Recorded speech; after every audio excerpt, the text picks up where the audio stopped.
Welcome to my channel SS Hindi story. आज की कहानी है पति पत्नी और सास। जिस गांव से वो ताल्लुक़ रखती थी वहाँ इतना खुला माहौल नहीं था। औरतों को कुछ भी करने की आज़ादी नहीं थी। अनु ने जब ऐसा कहा तो सब भौचक्के होकर उसकी तरफ देख रहे थे और वो इसके लिए बिल्कुल बेपरवाह खड़ी थी। अनु और उसका परिवार दिल्ली जैसे जगह पर रहता था जहां हर कोई अपने रोज़मर्रा के काम में इस तरह व्यस्त रहते थे कि किसी को किसी से कोई फ़र्क नहीं पड़ता था। अनु जब गांव से शहर आकर बसी थी तो उसे वहां का कल्चर बहुत अजीब लगता था, जिसमें ढलने के लिए उसे बहुत टाइम लग गया। उसने औरतों को कभी इस तरीके से खुल्लम खुल्ला अपने विचारों को व्यक्त करते हुए नहीं देखा था, पर उसे ये सब अच्छा लगा। जिस गांव से वो ताल्लुक़ रखती वहाँ इतना खुला माहौल नहीं था। औरतों को भी कुछ भी करने की आज़ादी नहीं थी। वो जॉब करना चाहती थी लेकिन उसे नहीं करने दी गई। सुमित, अनु के पति का जब ट्रांसफ़र दिल्ली हुआ तो अनु भी उनके साथ आ गई और पास के स्कूल में ही जॉब करने के लिए सुमित को मना लिया। सुमित अनु को बहुत प्यार करता था लेकिन गांव का होने की वजह से कहीं ना कहीं उसकी सोच खुली हुई नहीं थी। अनु खुश थी क्योंकि वो जब जॉब के लिए जाती तो कई अलग अलग लोगों से मिलती, बात करती और खुश रहती थी। अनु का एक बेटा था और वो दूसरे स्कूल में जाता था। अनु दोपहर को उसे अपने साथ लेती हुई घर आती थी और सारा काम करती। फिर शाम को सुमित भी ऑफिस से आ जाता। फिर तीनों मिलकर डिनर के बाद पास वाले पार्क में जाया करते थे। उन दोनों की सैर हो जाती और प्रथम, उनका बेटा, वहाँ खेल लिया करता था। अनु सुमित को सारी बात बताया करती और सुमित भी उसे अपने ऑफिस के बारे में सारी बातें शेयर करता था। दोनों पति पत्नी कम और दोस्त ज़्यादा हो गए थे। एक दिन गांव से अनु की सास आई जो उनके पास कुछ टाइम रहने के लिए आई थी। जब उन्होंने वहाँ का कल्चर देखा तो चीज़ें उनके सहन के बाहर हो गई। 2-3 दिन तो उन्होंने खुद पर बहुत नियंत्रण रखा, लेकिन तीसरे दिन ही उनसे खुद पर काबू ना रखा गया और सुमित से बात करने की सोची। उन्होंने सुमित से कहा कि तू अच्छी खासी नौकरी कर रहा है, तुझे क्या ज़रूरत है अपनी पत्नी से काम करवाने की, और वैसे भी मैं घर पर पड़ी बोर हो जाती हूँ, तो तू उसकी नौकरी छुड़वा दे। सुमित को कुछ समझ नहीं आया तो वो सोचता हूँ बोलकर ऑफिस चला गया।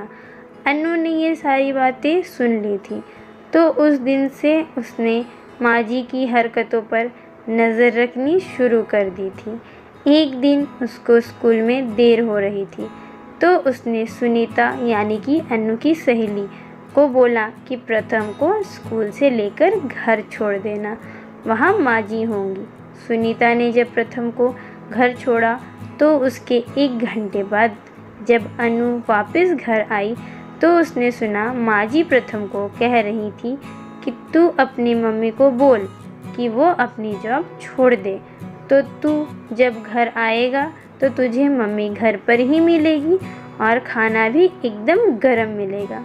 माँ जी की बात सुनकर अनु को बहुत गुस्सा आया, लेकिन उसने बच्चे के सामने बोलना ठीक नहीं समझा।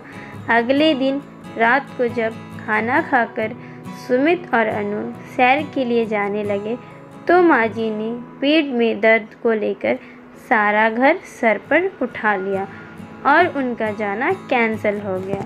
2-3 दिन तक रोज़ ऐसा होता रहा तो उनकी सैर पर जाने की आदत छूट गई। अब सुमित की भी अनु से कटा कटा रहने लगा क्योंकि माँ जी की सेवा करके जब भी वो कमरे में आती तो सुमित सो चुका होता और उनकी आपस में भी कोई बात नहीं हो पाती थी, ना ही आपस में समय बिता पा रहे थे।